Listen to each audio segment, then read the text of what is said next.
Astrologer বাসুবী পাল বলছি। আজকে তত্ত্ব অনুযায়ী রাশিকে কভাগে ভাগ করা যায় আর প্রকৃতি অনুযায়ী রাশিকে কভাগে ভাগ করা যায় সেটা বলবো। আগের দিন জানিয়েছি 12টা ঘর থাকে, 1 2 3 4 5 6 7 8 9 10 11 12, এবং 12টা ঘরে কি কি রাশি থাকে: মেষ, বৃষ, মিথুন, কর্কট, সিংহ, কন্যা, তুলা, বৃশ্চিক, ধনু, মকর, কুম্ভ আর বৃহস্পতি। কারণ প্রতিটা রাশির গ্রহের মালিক কে কে সেগুলো জানিয়েছি। যেমন মঙ্গল হচ্ছে মেষ রাশির, শুক্র হচ্ছে বৃষ রাশির গ্রহ, তারপর হচ্ছে মিথুনের মালিক বুধ, কর্কটের মালিক চন্দ্র, সিংহর মালিক রবি, কন্যার মালিক বুধ, তুলার মালিক শুক্র, আর বৃশ্চিকের মঙ্গল, বৃহস্পতির ধনু, এই ধনু রাশির মালিক বৃহস্পতি, আর মকর রাশির মালিক শনি, কুম্ভ রাশির মালিক শনি, মীন রাশির মালিক বৃহস্পতি। তাহলে এই 12টা রাশিতে 7টা গ্রহ অবস্থান করছে। শুক্রর 2টো ঘর, আর শুক্রর 2টো ঘর, বৃহস্পতির 2টো ঘর, শনির 2টো ঘর, রবির একটা ঘর আর চন্দ্রের একটা ঘর, আর সবার 2টো করে ঘর। আর রাহু কেতুর কোনো নির্দিষ্ট ঘর থাকে না।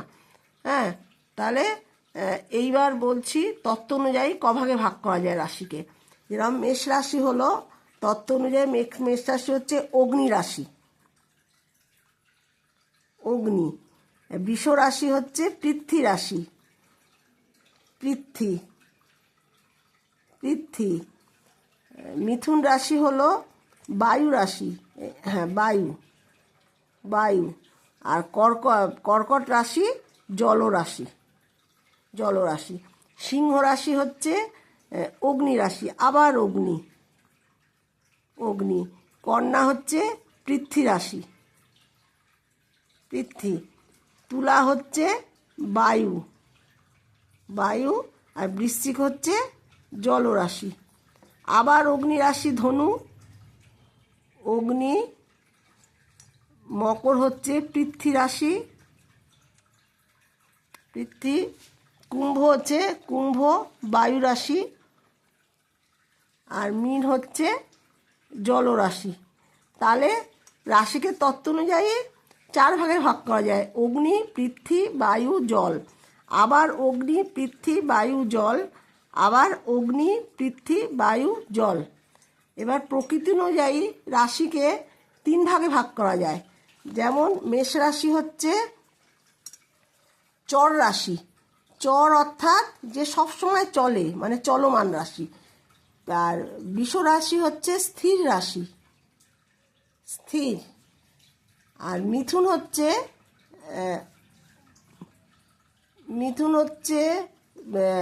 দৈত্য রাশি। মানে এর মধ্যে চর রাশি স্থির রাশি দুটোই বর্তমান। চর মাসে চলমান, আর স্থির মানে স্থির হয়ে থাকে, একইভাবে থাকে। তাহলে এইটাকে হচ্ছে দৈত্য রাশি বলে, দৈত্য। আর কর্কট রাশি আবার চর রাশি, আর সিংহ রাশি স্থির রাশি। আর কন্যা হচ্ছে দৈত্য রাশি, আর এটা হচ্ছে আবার চর রাশি, তুলা চর। বৃশ্চিক হচ্ছে স্থির। বৃহস্পতি ধনু রাশি হচ্ছে দৈত্য রাশি। এর মধ্যে স্থির চর দুটোই বিদ্যমান। আর পৃথ্বী হচ্ছে চর রাশি, এটা হচ্ছে স্থির। কুম্ভ হচ্ছে স্থির রাশি, আর মীন হচ্ছে দৈত্য রাশি, তাহলে এইটা বেসিক অ্যাস্ট্রোলজি, এটা মুখস্থ করে রাখতে হবে, না হলে পরবর্তীকালে অ্যাস্ট্রোলজি শেখা যায় না। এটা শিখতেই হবে, এটা সম্পূর্ণ মুখস্থ করে রাখুন। তাহলে হচ্ছে মেষ রাশি অগ্নি চর, বৃষ রাশি পৃথ্বী স্থির, মিথুন রাশি দৈত্য বায়ু।